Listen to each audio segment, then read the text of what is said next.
Ingat, hidup orang itu ditentukan dari isi hatinya. Kalau kita mau hidup kita nggak munafik, kita harus jaga hati.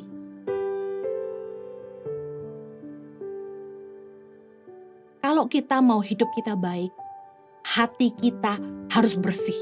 Kita akan jadi munafik kalau kita cuma berlagak baik. Amsal 4 ayat 23 bilang gini, jagalah hatimu dengan segala kewaspadaan karena dari situlah terpancar kehidupan. Kalau kita mau hidup kita baik, hati kita harus dijaga.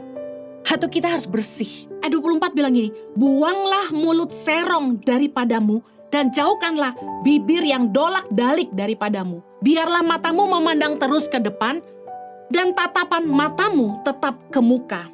Ayat 26, tempuhlah jalan yang rata, hendaklah tetap segala jalanmu. Ayat 27, janganlah menyimpang ke kanan atau ke kiri. Jauhkanlah kakimu dari kejahatan. Kalau kita mau hati kita bersih, jaga kaki kita jangan menyimpang ke jalan yang jahat. Jauhkan mulut kita dari bibir yang dolak-dalik. Kita harus mengerti bahwa hati kita menentukan hidup kita. Ingat, hidup orang itu ditentukan dari isi hatinya. Kalau kita mau hidup kita nggak munafik, kita harus jaga hati. Markus 7 ayat 20 berkata gini, katanya lagi, apa yang keluar dari seseorang, itulah yang menajiskannya.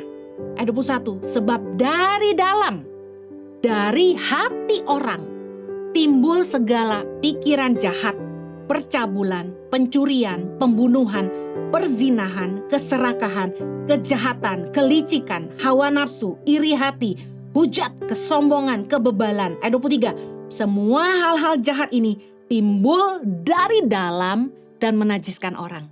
Ini Yesus ngajarin kita.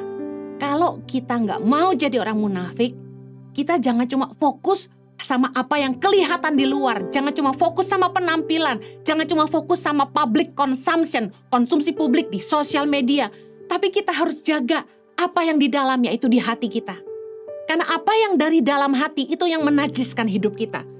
Karena dari dalam hati orang keluar segala pikiran jahat, percabulan, pencurian, pembunuhan, perzinahan, keserakahan, kejahatan, kelicikan, hawa nafsu, iri hati, hujat, kesombongan, dan kebebalan. Pakai jaga hati kita, kata firman Tuhan. Karena dari situ terpancar kehidupan.